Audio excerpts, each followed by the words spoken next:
Shalom, selamat pagi Ibu, selamat pagi teman-teman. Terima kasih atas waktu dan kesempatan yang diberikan kepada kelompok kami. Saya mewakili kelompok 9 akan memaparkan materi tentang perkembangan pendidikan nasional di Indonesia. Dari materi perkembangan pendidikan nasional di Indonesia mengandung 4 subtema utama yang akan saya presentasikan. Yang pertama, perkembangan pendidikan pada masa awal kemerdekaan. Pada masa penjajahan, kesempatan memperoleh pendidikan bagi anak-anak Indonesia masih sangat terbatas. Dari sejumlah anak-anak usia sekolah, hanya sebagian kecil saja yang sempat menikmati sekolah.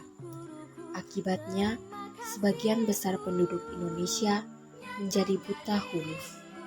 Oleh karena itu, setelah memproklamasikan kemerdekaan, pemerintah mengangkat Ki Hajar Dewantara sebagai Menteri Pendidikan, Pengajaran dan Kebudayaan atau PP dan K. Ki Hajar Dewantara menjabat jabatan ini hanya selama 3 bulan. Kemudian, jabatan Menteri PP dan K dijabat oleh Mr. T. S.G.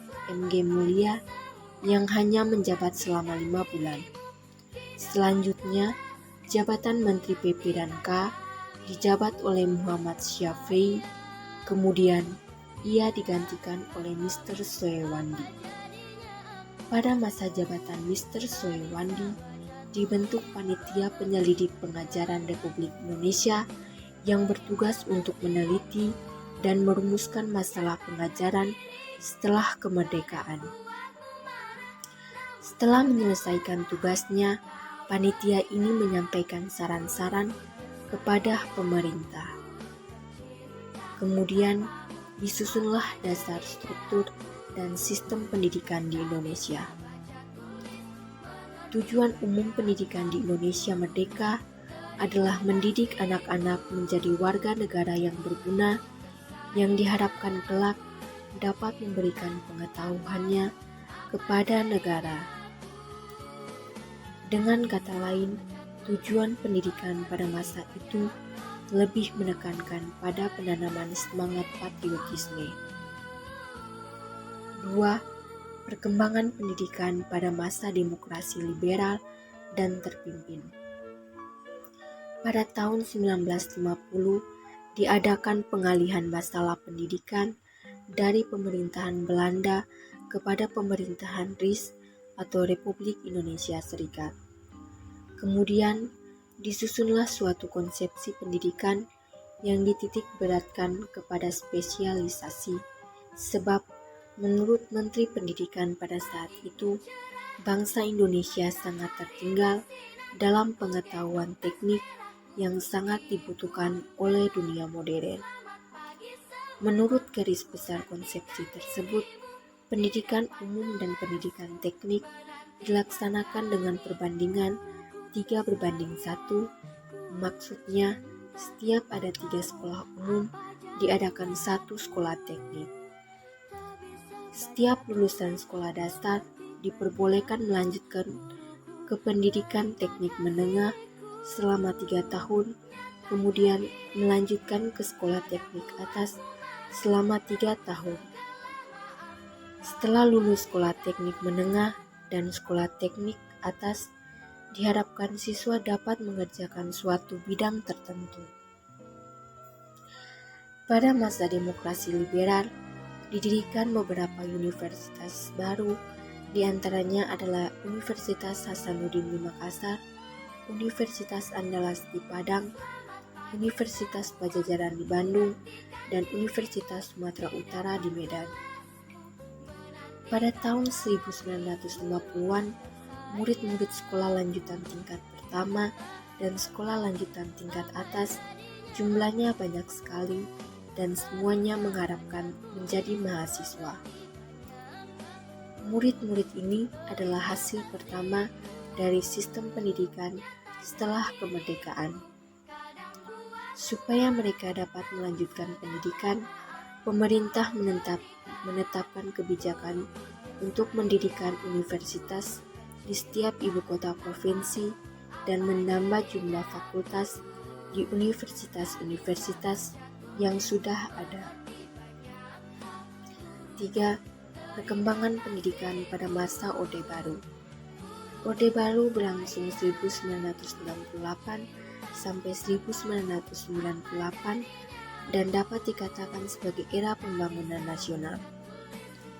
Dalam bidang pembangunan pendidikan, khususnya pendidikan dasar, terjadi suatu loncatan yang sangat signifikan dengan adanya instruksi Presiden atau Impres pendidikan dasar.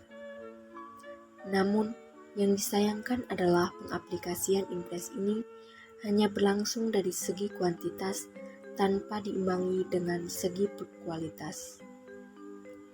Yang terpenting pada masa ini adalah menciptakan lulusan terdidik sebanyak-banyaknya tanpa memperhatikan kualitas pengajar dan hasil didikan. Pelaksanaan pendidikan pada masa Orde Baru ternyata masih menemukan kendala karena pendidikan Orde Baru mengusung ideologi keseragaman sehingga memampat kemajuan dalam bidang pendidikan Eptanas, UMPTN menjadi seleksi penyeragaman intelektualitas peserta didik. Beberapa hal negatif yang tercipta pada masa ini.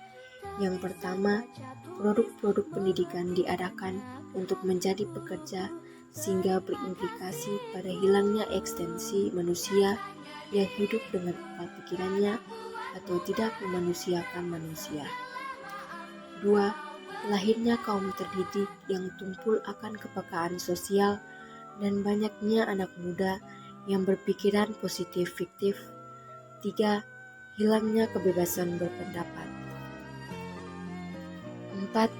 Perkembangan pendidikan pada masa reformasi.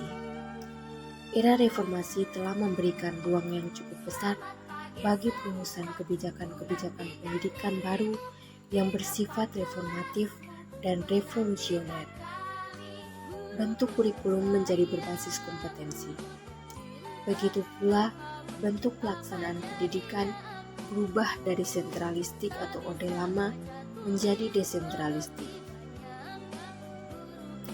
Pada masa ini, pemerintah menjalankan amanat Undang-Undang Dasar 1945 dengan memprioritaskan anggaran pendidikan sekurang-kurangnya 20% dari anggaran pendapatan negara. Pada masa reformasi, pendidikan mulai berpaham usaha sadar dan terencana untuk mewujudkan suasana belajar dan proses pembelajaran agar peserta didik secara aktif mengembangkan potensi dirinya sendiri untuk memiliki kekuatan spiritual, keagamaan, pengendalian diri, kepribadian, kecerdasan, akhlak mulia, serta keterampilan yang diperlukan dirinya, masyarakat, bangsa, dan negara.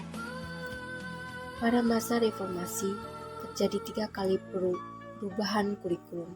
Yang pertama, kurikulum berbasis kompetensi atau KBK, yang kedua kurikulum tingkat satuan pendidik atau KTSP, dan yang ketiga kurikulum 2013 yang dipakai hingga saat ini.